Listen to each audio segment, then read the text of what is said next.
Good afternoon everyone. Percentage series में आपका स्वागत है। आज है डे 16। तो चलिए आज भी कुछ क्वेश्चंस करते हैं। तो आज का जो क्वेश्चन होगा ना वो मोर और लेस पे होगा। मोर और लेस मतलब क्या कि अगर मान लीजिए दो है, एक राम है और एक श्याम है, ठीक है। अगर मान लीजिए राम का सैलरी श्याम से 20% ज़्यादा है तो क्या हो जाएगा रेशियो। तो अगर जिससे बोले देन वाला जो होता है वो हमेशा बेस हो जाएगा, ठीक है, जब भी देन पूछे। तो अगर श्याम से पूछ रहा है तो श्याम का अगर हम लोग 100 लेते हैं तो राम का 120 हो जाएगा। इसको काटिए तो ये आपका हो जाएगा 6:5, ठीक है। तो ये मेरा बेस हो जाएगा अगर श्याम से पूछे, और अगर राम से का पूछे तो राम से बेस ये हो जाएगा, ठीक है। तो चलिए हम लोग क्वेश्चन देखते हैं। तो क्वेश्चन है, if A salary 60% more than B salary, देखिए ए का सैलरी 20 से 60% ज़्यादा है, then what we the B salary less than A salary. तो देन के बाद यहाँ कौन है, ए। तो ए मेरा बेस हो जाएगा। तो देखिए खुद अगर हम ए को यहाँ देखिए, अगर ए का पूछ रहा है बी से, ठीक है, 60% ज़्यादा है। कितना ज़्यादा है, 60%। अगर बी का हम सैलरी 100 लेते हैं तो ए का कितना हो जाएगा, 160। अगर इसको काटेंगे तो 8:5 आ जाएगा। अब पूछ रहा है कि बी का सैलरी, बी का जो सैलरी है वो ए से कितना कम है। तो हमेशा ऊपर में चेंज इन वैल्यू लिखते हैं। तो इन दोनों को माइनस करेंगे तो आ जाएगा -3। माइनस का मतलब ये माइनस में नहीं है, इसका मतलब होता है डिक्रीज़, ठीक है। डिवाइडेड बाई ए से पूछ रहा है तो ए बेस में आ जाएगा, और इधर 100। ये 4 के टेबल में 2 टाइम्स, ये 25 टाइम्स, तो 75/2 आ गया। दैट इज़ 37.5% आपका आ जाएगा, ठीक है। यही आपका आंसर हो जाएगा। चलिए नेक्स्ट क्वेश्चन देखते हैं। नेक्स्ट क्वेश्चन है, इसी सारा क्वेश्चन इसी पर बेस्ड है। Ram's income is 2.5% more than Shyam's income, ठीक है। राम का जो इनकम था वो 2.5% है। तो देखिए अगर राम और श्याम है, श्याम को अगर 100 लिए तो राम कितना हो जाएगा, 102.5। दैट इज़ 4.1 आ गया राम और 4 आ गया श्याम। अब पूछ रहा है कि श्याम का राम से कितना कम है, दोनों को माइनस किए तो 0.1 आया। बेस में देखिए यहाँ पर कौन है, राम्स इनकम। तो देन के बाद अगर राम है ना तो राम वाला बेस में रखेंगे, श्याम वाला नहीं रखेंगे। तो इंटू 100 कर दिए, आपको 2.43 आ गया। समझ में आया ये। चलिए next, Anil income is 18% more than Ramesh income. Anil का जो इनकम है रमेश की इनकम से 18% ज़्यादा है। अगर रमेश की इनकम को 100 लेते हैं तो ये 118 आ जाएगा, दैट इज़ 59/50। अब दोनों का चेंज इन वैल्यू आया 9। अब बोलता है कि अनिल की इनकम से कितना ज़्यादा या कम था। तो अनिल का इनकम तो 59 है, तो इसको बेस में रख दिए और इसको काटे तो 15.25 आ गया आपका। इसमें कोई दिक्कत। चलिए next, income of A is 24% more than income of B. B से 24% ज़्यादा है। तो ये 100, तो ये 124 काट दिए तो 31.25 आ गया। दोनों का चेंज इन वैल्यू 6 आया। और किससे पूछ रहा है, तो ए से, तो नीचे ए का रख दिए। 6/31 इंटू 100, दैट इज़ 600/31। इसको आप निकाल सकते हो पॉइंट में भी। ओके नेक्स्ट देखिए 60, ए सैलरी इज़ 38% मोर देन बीज। इसको हम क्या लिख सकते हैं, ठीक है। अगर ए का सैलरी 38% ज़्यादा है बी से, तो बताइए बी का सैलरी, सेम यही चीज़ है, बताइए बी का सैलरी ए से कितना कम होगा। तो सिंपल है, अगर ये 100 है, बी को 100 माने तो ये 138 हो गया क्योंकि मोर है। दोनों को डिवाइड किया तो 69 और 50 आ गया। दोनों का डिफरेंस है 19। ए के सैलरी से पूछ रहा है इसीलिए 69। अगर बी का सैलरी बी ही से, ए का सैलरी बी से पूछता है तो हम लोग यहाँ पर बी का रखते और इंटू क्या कर देंगे 100। बस आप निकाल दीजिए आंसर। नेक्स्ट देखिए, if A's height is 12% more than B. तो ए बी का अगर 100 लेंगे तो 12% ज़्यादा है, तो 112, 28 और 25 आ गया। डिफरेंस दोनों का चेंज इन वैल्यू 3। ए से पूछ रहा है कि ए से बी का हाइट ज़्यादा होगा या कम होगा। तो ऑब्वियस सा बात है बी का हाइट कम होगा, तो इसीलिए माइनस यहाँ लगा देंगे और इसको फिर नीचे ए का हाइट आ जाएगा, इसको कट कर देंगे तो 107.5 आ जाएगा। ओके देखिए इस मेथड से करने से हो क्या रहा है ना कि क्वेश्चंस आप जल्दी बना पाओगे। आप पॉज कीजिए और उसको फिर क्वेश्चंस को लिखिए और क्वेश्चंस को समझिए और क्वेश्चन को बनाइए, वो ज़्यादा इजी होगा। लिखने में टाइम वेस्ट होगा, ठीक है, फिर बताने में उसका टाइम वेस्ट होगा, तो लंबा चला जा रहा है, ऐसे क्वेश्चन हम ज़्यादा डील नहीं कर पा रहे हैं। तो अगर ऐसे हम पढ़ाएंगे तो क्वेश्चन ज़्यादा डील कर पाएंगे।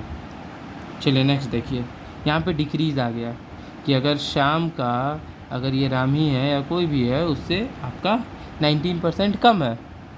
तो कम है मतलब कि अगर ये 100 होगा तो -19 कर देंगे, और शाम से पूछ रहा है तो 81 × 100 कर देंगे। ओके, देखिए next type, a water pipe is cut into 2 pieces. एक लंबा पाइप है, इसको 2 पीस में कट कर दिया गया।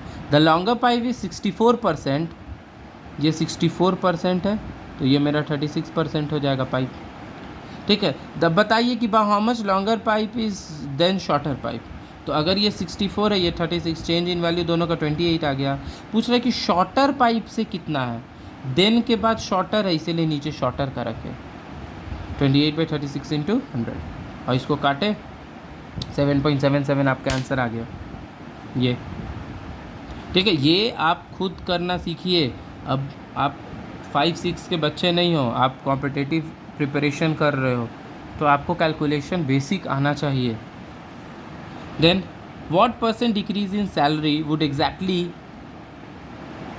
Cancel out a 30% increase. मतलब हम सैलरी में कितना डिक्रीज़ करें कि वो मेरा 30% का जो इंक्रीज़ है वो कैंसिल आउट कर दे।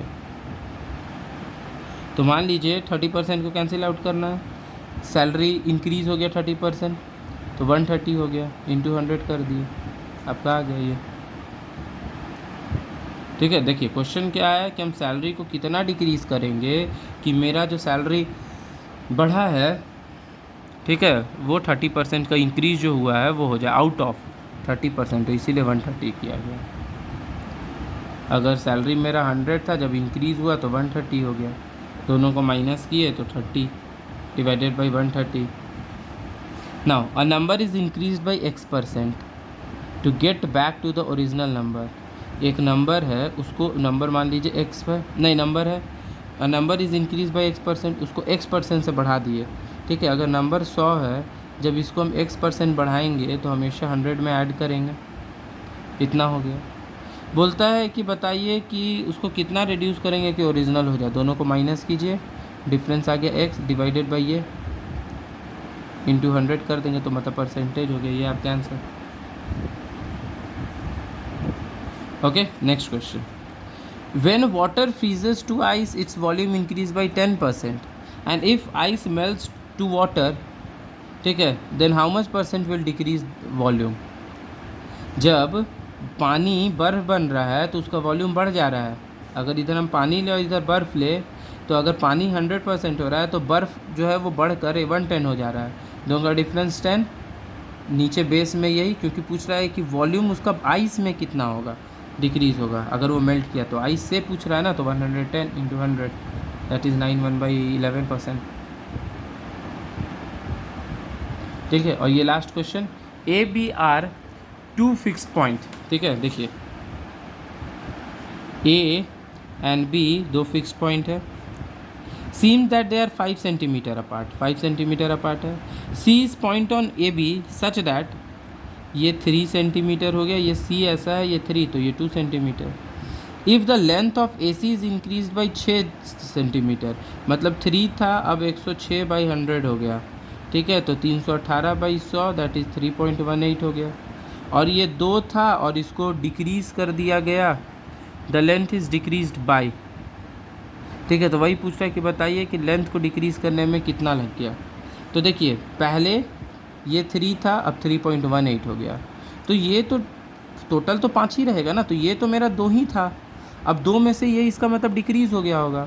जब 3 था तो ये 2 था, दोनों मिलके 5 हो रहा था, अब ये 3.18 हो गया, दोनों का हमको सम को 5 लाना है, तो ऑब्वियस हम 5 से माइनस कर देंगे, दैट इज़ 1.82 हो जाएगा, ठीक है। दोनों का डिफरेंस निकालिए, तो 0.18 आ जाएगा, डिवाइडेड बाई आपका आ जाएगा 1.82, इंटू 100। तो चलिए देखिए, यहाँ पर 2 का अब आ गया 1.82, ठीक है। मतलब पहले जो मेरा लेंथ था 2, अब वो लेंथ हो गया 1.82। तो इसी में डिक्रीमेंट निकालना है ना कि कितना ये डिक्रीज़ कर गया। तो कितना डिक्रीज़ किया, तो दोनों का देखिएगा तो डिफरेंस आ जाएगा 1.8 आ जाएगा, और ओरिजिनल ये इंटू 100, दैट इज़ इसको काटेंगे तो 0.9, that is 0.09, that is 9 centimetre इसका आंसर हो जाएगा। ओके, सो आपका ये आंसर है। तो यहीं तक रखते हैं, कल हम लोग आगे और क्वेश्चंस करेंगे। अगर वीडियो अच्छा लगता हो तो प्लीज़ चैनल को लाइक कीजिए, सब्सक्राइब कीजिए, शेयर कीजिए। Thank you.